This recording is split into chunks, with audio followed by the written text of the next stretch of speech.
प्यारे के ऊपर छाया करती हैं और श्री श्याम सुंदर अपने मयूर मुकुट के द्वारा प्रिया के ऊपर छाया करते हुए विराजमान। तो बाएं मुकुट की अपूर्व शोभा। कभी कभी दाहिना मुकुट भी है।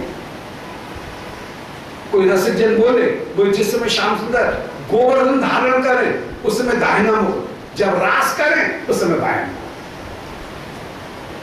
गोवर्धन धारण करने बाएं हाथ से धारण करेंगे तो कहीं मुकुट अटके नहीं, इसलिए उस समय दाहिना मुकुट। रंगी जी के मंदिर में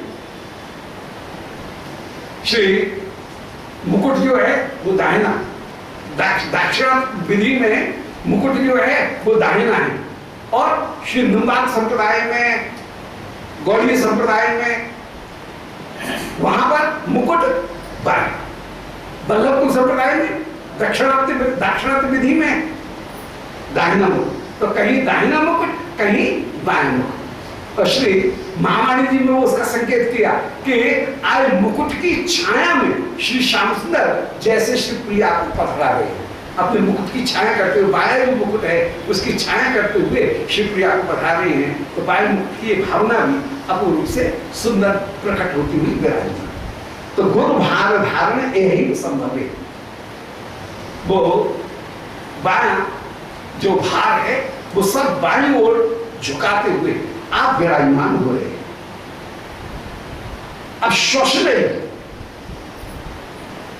दरा वन मदुन्नत क्रमा मुद प्रपल छद ननंद सुंदरम। अब श्याम सुंदर के पेट का वर्णन कर रहे हैं। और वो पेट जो है वो पेट कैसा है, वो सुंदर पीपल के पत्ते के समान श्री श्याम सुंदर का उदर है। पेड़ू जो है नाभि के नीचे का जो भाग है, वो जो उदर का जो भाग है नाभि के नीचे का पेड़ू का पेड़ू का जो भाग है, वो पेड़ू का भाग कैसा है, बोले नए पीपल के पत्ते के समान होकर के विराजमान। तो उसकी शोभा का वर्णन कर रहे हैं कि जिस समय श्री श्याम सुंदर श्वास लेते हैं, श्री सुखदेव जी वर्णन कर रहे हैं कि आहा हे श्री श्याम सुंदर, आपके पेड़ू के जो भाग हैं उसकी शोभा का मैं क्या वर्णन करूं। उदर का जो भाग है उस उदर की शोभा का, नाभि के नीचे का जो भाग है उसकी शोभा का क्या वर्णन करूं।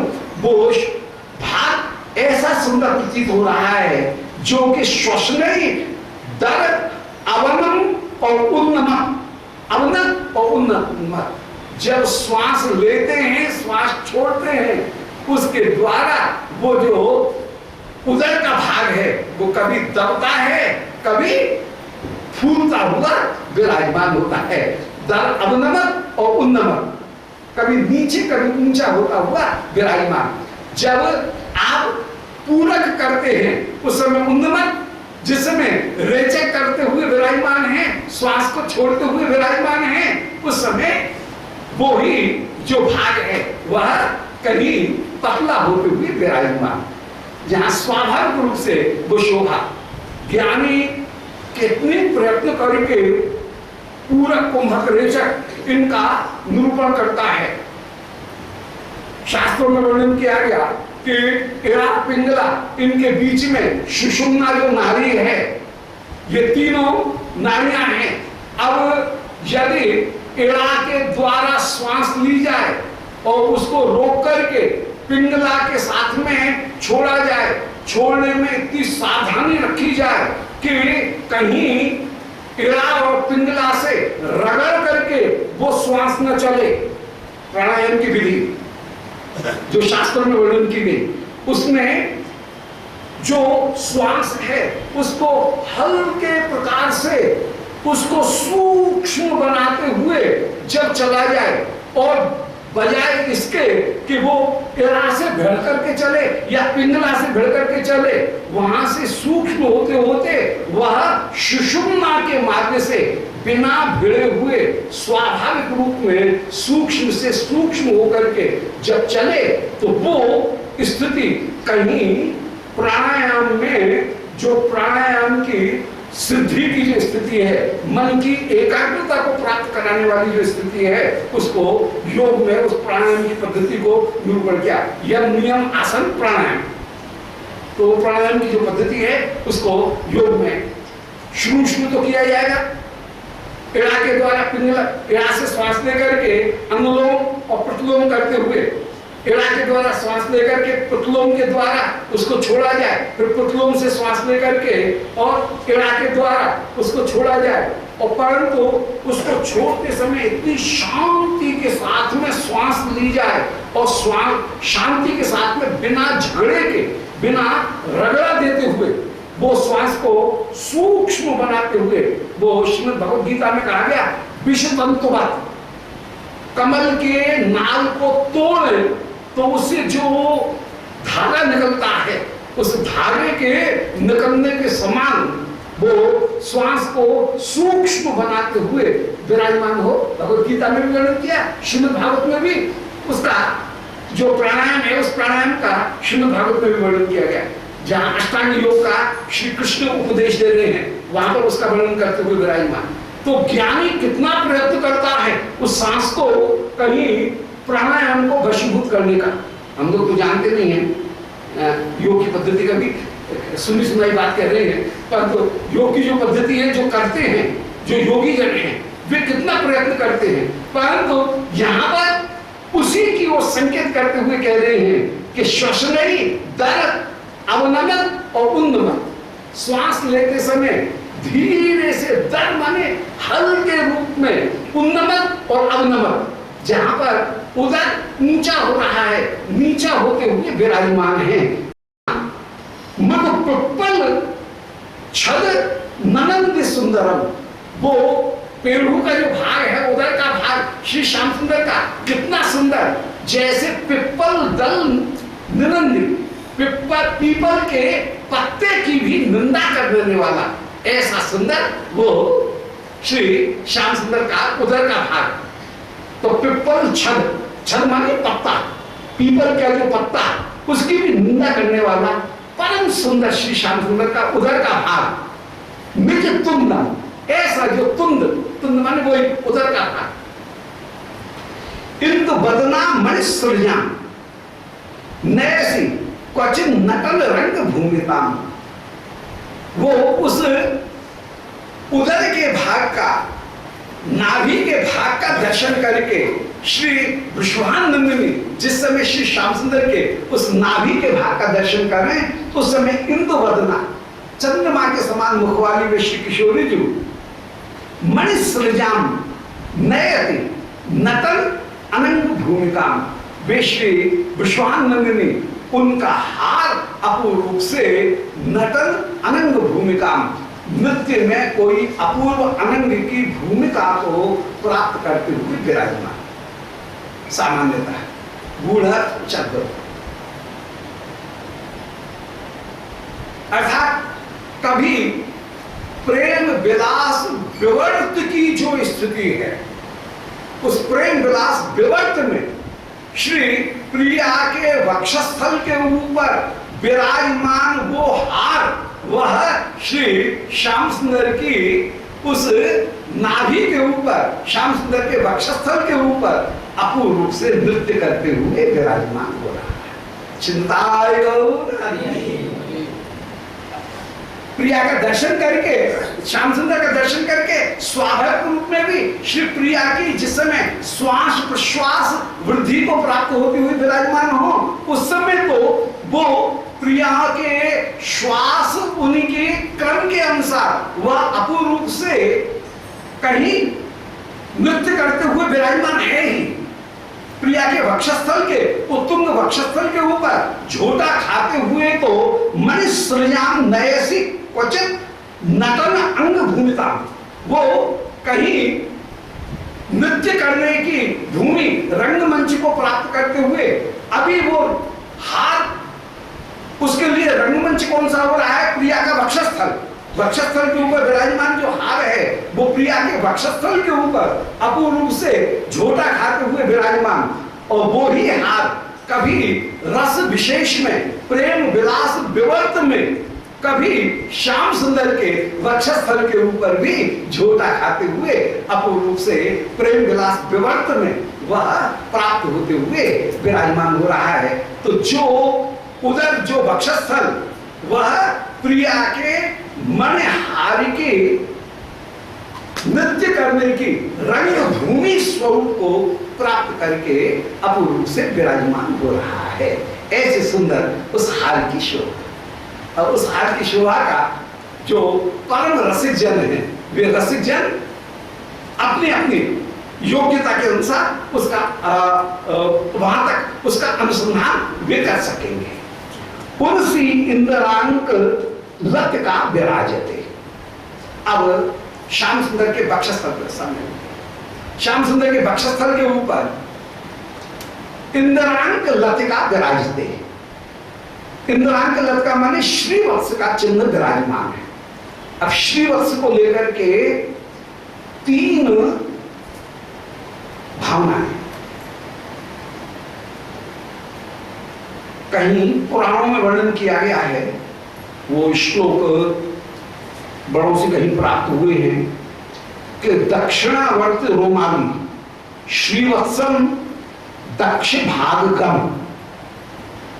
वक्षसी भृगुपादांतम कैश्चित श्रीवत्स मुच्यते वत्स नाम प्रोक्तम श्री रमा प्रोच्यते मुनि। श्रीवत्स के विषय में तीन धारणा है। श्रीवत्स माने रोमाली, माने श्याम सुंदर के दाहिने वक्षस्थल पर दक्षिणावर्ती एक भौरी है। जैसे बालों की भौरी होती है, सिर में बालों की भौरी होती है, भौरी होती है, ऐसे ही श्याम सुंदर के दक्षिण वक्षस्थल के ऊपर सुनहरी बालों की एक गोल चक्कर है, भौरी। उस भौरी का नाम कोई श्रीवत्स कहते हैं। ये श्रीवत्स का एक अर्थ हुआ। कोई ये कहते हैं तो दक्षिणावर्त रोमाली श्रीवत्सम दक्षिण भागगम। कोई ये कहते हैं कि भृगु ऋषि ने परीक्षा करते समय नारायण के वक्षस्थल पर अपनी जिस समय उस समय वो चरण जो है उसका चिन्ह वक्षस्थल के ऊपर विराजमान।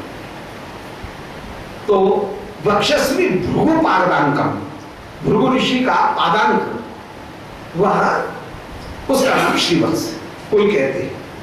कोई कहते हैं वत्स नाम उड़ा प्रोक्तम।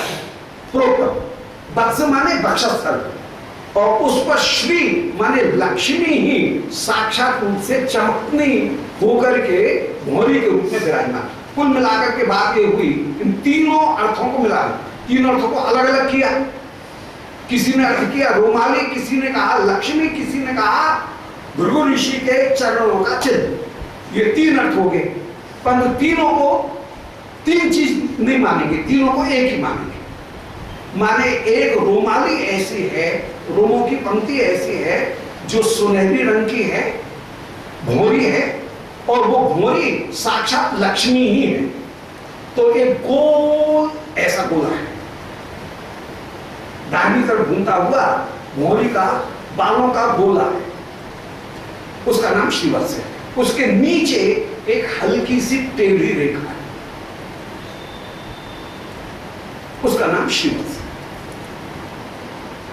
तो लक्ष्मी ही भौरी रोमाली के रूप में विराजमान है, और जो टेढ़ी रेखा है वही मानो भृगु ऋषि के चरण का एक हल्का सा चिन्ह है। तो तीनों चीजों को मिला करके ये श्रीवत्स यह एक अपूर्व एक चिन्ह हो गया। जैन संप्रदाय में श्रीवत्स के विशेष रूप से उसको जैन संप्रदाय का एक चिन्ह करके भी विशेष रूप से माना गया, और वो एक संप्रदाय का चिन्ह होकर के विराजमान हुआ। उसमें एक त्रिभुज के नीचे 5 घुंघरू जहां पर विराजमान है, और त्रिभुज जो है उसके ऊपर एक रेखा से मिला हुआ एक त्रिभुज के नीचे 5 बिंदु, उसको श्रीवत्स का चिन्ह कहा गया। वो श्रीवत्स का जो चिन्ह है वो भी एक तरह से वो कहीं इमेज आकार जो प्रदान करता है, वो आकार प्रदान करता है भृगु चरण चिन्ह का। तो ये तीनों जो हैं वो तीनों, और या श्रीवत्स माने भारतीय परंपरा में जो प्रतीक हैं उन प्रतीकों की बड़ी महिमा है। कमल, कलश, हाथी, मत्स्य, श्रीवत्स, ये बड़े प्रतीक रहे। और बौद्ध धर्म में तो यदि मॉन्यूमेंट्स में जाएं तो बौद्ध धर्म में तो प्रतीकों की ही पूजा रही। यद्यपि भगवान बुद्ध के समय भगवान बुद्ध की मूर्ति बन गई थी, परंतु प्रायः उसके पूर्व बौद्ध धर्म में जितना भी पूजन हुआ वो प्रतीक पूजन हुआ। वहां पर बोधि वृक्ष, वहां पर स्तूप, वहां पर जो स्वस्तिक के चिन्ह हैं वो स्वस्तिक के चिन्ह, इनकी विशेष धर्मचक्र, उस धर्मचक्र इनकी बौद्ध धर्म में पहले विशेष रूप से पूजा होती रही। तो श्रीवत्स एक महत्वपूर्ण एक भारतीय मंगलमय चिन्ह है और जो सर्वदा सर्वदा आदरणीय होकर के विराजमान हुआ। बाद में वह बुद्ध में और श्री ऋषभदेव जी में, इन सबों में भी उन चिन्ह की प्राप्ति हुई। विशेष रूप से विष्णु स्वरूप में और श्री कृष्ण स्वरूप में श्वेत सुनहरी रंग की बालों का एक घेरा और उसके नीचे एक हल्की सी रेखा, यह भृगु चिन्ह करके निरूपण होती है। वो लक्ष्मी जी भगवान के वक्षस्थल के ऊपर विराजमान हैं, ये विष्णु का विशेष चिन्ह है। और वो भृगु ऋषि ने चरण मारा, चरण का प्रहार किया, उसकी रेखा भी वो होकर के विराजमान है और वो रोमाली के रूप में ही वह भृगु चिन्ह विराजमान। नारायण के और भक्तों के स्वरूप में कोई भी अंतर नहीं है, परंतु नारायण में और पार्षदों में, वैकुंठ में अंतर जो पता लगता है वो दो चीजों से ही पता लगता है। नारायण के वक्षस्थल पर कौस्तुभमणि, पार्षदों के वक्षस्थल पर कौस्तुभमणि नहीं। और नारायण के वक्षस्थल पर भृगु का चिन्ह है, श्रीवत्स चिन्ह है, पार्षदों के वक्षस्थल पर श्रीवत्स का चिन्ह नहीं है। बाद बाकी का पार्षदों का सारा स्वरूप श्री नारायण जैसा ही एकमात्र प्राप्त होता है। तो वो अब श्रीवत्स का जो चिन्ह है, तो श्रीवत्स के चिन्ह की श्री शुभदेव जी आगे वर्णन करेंगे। श्री कृष्ण के नक्षक वर्णन का प्रसंग चल रहा है। बोलो श्री कृष्णचंद्र भगवान की जय। गोविंद जय जय, गोपाल जय जय, गोविंद जय जय। जयति पराशर सूनु सत्यवती हृदय नंदनो व्यासो यस्यास्य कमलगल्पम वाग्मय ममृतम जगत पेवती। वंदे हम श्री गुरो श्रीयुतपदकमलम श्री गुरुं वैष्णवांश्च श्री रूपम साग्रजातम सहगण रघुनाथान्वितं तं सजीवं साद्वैतं सावधूतं परिजन सहितं श्री कृष्ण चैतन्य देवं श्री राधा कृष्ण पादं सहगण ललिता श्री विशाखान्वितांश्च श्री राधा प्राणबंधो चरण कमलयोर्केश शीशादिगम्या या साध्या प्रेम सेवा वृच्चरित परै गाढ़ लौलैक लभ्या सास्यात् प्राप्तायां तां प्रथेतु मधुना मानसी मत्स्य सेवां भाव्यां रागाद्वपान्थै ब्रजमन चलतम नैतिकं तस्य नोमि वाञ्छाकल्पतरुभ्यश्च कृपासिन्धुभ्यैव च पतितानां पावनेभ्यो वैष्णवेभ्यो नमो नमः। बोलो वृंदावन बिहारी लाल की जय। परम मंगल श्री कृष्ण भावनामृत महाकाव्य श्री कल्प वृक्ष के ऊपर विराजमान होकर के लीला सुख श्री युगल सरकार की रूप माधुरी नखशिख शोभा माधुरी का वर्णन कर रहे हैं। और उसमें 63वें श्लोक में द्वादश स्कंद के माने द्वादश सर्ग के 63वें श्लोक में 63 उसमें श्री श्याम सुंदर के वक्षस्थल के ऊपर जो श्रीवत्स का चिन्ह है उसकी शोभा का वर्णन कर उर्सींदरांक लतिका विराजती निकषाश्मणीव तपनीय रेखिका विस्तंत चूर्ण तत्तुल्यताम श्रुता भ्रुलक्ष्मी लोम लतिकापि अणीयसी। वो श्रीवत्स का चिन्ह कैसा सुशोभित हो रहा है उसका वर्णन कर रही हैं कि वो रस्म श्री श्याम सुंदर के दाहिने वक्षस्थल के ऊपर एक सफेद माने सुनहरी बालों की एक भौरी है और उसके नीचे एक छोटी सी रेखा है, उसको ही श्रीवत्स कहा गया है। उरसी माने श्री श्याम सुंदर के वक्षस्थल के ऊपर इंद्रांक लतिका, आज इंदिरा माने श्री लक्ष्मी जी ही वो भौरी के रूप में अंक लतिका के रूप में विराजित सुशोभित हो रही है। वक्षस्थल के ऊपर श्रीवत्स का चिन्ह शोभित हो रहा है। तो उरसी इंदिरा अंक लतिका, इंदिरा माने लक्ष्मी, उनके चिन्ह की एक लता लक्ष्मी लता वो वक्षस्थल के ऊपर श्री कृष्ण के विराजमान। कहीं दूसरी जगह किसी पार्षदों में भी ये शोभा नहीं मिलती है। निकषाश्मणी तपनीय रेखिका, वो जो श्रीवत्स है उसके 3 रूपों को बताया, तीनों को मिला करके एक रूप है। कहीं 3 रूपों में उसका वर्णन किया गया, कहीं तीनों को मिलाकर के एक रूप में। 3 रूप हैं। रोमाली का नाम ही श्रीवत्स है। एक सुनहरी रंग की बालों का भौरी है, उसका नाम श्रीवत्स। एक अर्थ हुआ श्रीवत्स का।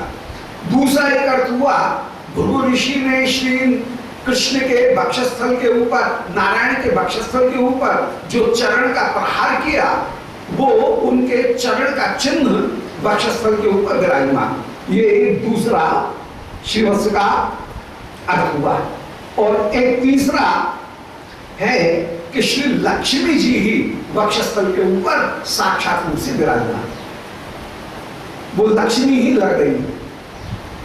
रंग जी की सवारी में कई बार देखें, श्री रंगनाथ की सवारी में, तो वहां पर या वेंकटेश के श्री ग्रह स्वरूप का दर्शन करें, वहां पर जो वेंकटेश के वक्षस्थल के ऊपर साक्षात लक्ष्मी जी उनके श्री विग्रह उनको पधराया जाता है। एक थाप लगी हुई श्री विग्रह, उसको वक्षस्थल के ऊपर लक्ष्मी का जो चिन्ह है वो विराजमान। तो कभी लक्ष्मी के रूप में, कभी रोमावली के रूप में, कभी चरण चिन्ह के रूप में, ये 3, इन तीनों को मिला करके कभी एक रूप भी दिख रहा है वे लक्ष्मी जी ही, परंतु रोमावली के रूप में विराजमान है। और वो रोमावली भी कुछ आभास प्रदान कर रही है कि जैसे किसी ने चरण का प्रहार किया हो और उस चरण का चिन्ह। तो ये तीनों एक रूप में भी दिख रहे। और उसके लिए कहीं जो नारद पांचरात्र, उस नारद पांचरात्र में भगवत स्वरूप का वर्णन करते हुए निरूपण किया गया कि दक्षिणावर्त रोमाली श्रीवत्सम दक्ष भागगम वक्षसी भृगुपादांतम कैश्चित श्रीवत्स मुच्यते वत्सनाम उरप्रोक्तम श्री रमा प्रोच्यते मुने। ये 3 अर्थ श्री नारद पंचरात्र में मिलाए बताए गए और तीनों एक ही चिन्ह के में, वो 3 एक ही वस्तु में 3 रूपों का दर्शन किया गया। कभी कभी होता है मैंने एक ही चिन्ह होता है, किसी को कोई कुछ दिखे, किसी को कुछ दिखे, किसी को कुछ दिखे। तो एक ही जो श्रीवत्स का चिन्ह है, वो श्रीवत्स का चिन्ह 3 लोगों को 3 रूप में दिख रहा है। किसी को साक्षात लक्ष्मी जी के रूप में दिख रहा है, जैसे श्री वेंकटेश भगवान, श्री रंगनाथ, उनकी सवारी में वक्षस्थल के ऊपर श्री लक्ष्मी जी की प्रतिमा उनको धराई हुई वो प्रतिमा जैसे सामने दिखती है, कभी रोमावली के रूप में और कभी चरण चिन्ह के रूप में वो दिख रहा है। तो उरसी इंद्रांक लतिका विराजते, वक्षस्थल पर इंदिरा माने श्री लक्ष्मी जी उनकी अपूर्व लतिका सुशोभित हो रही है। लक्ष्मी जो है वो लक्ष्मी ही शोभा को प्राप्त हो रही हैं।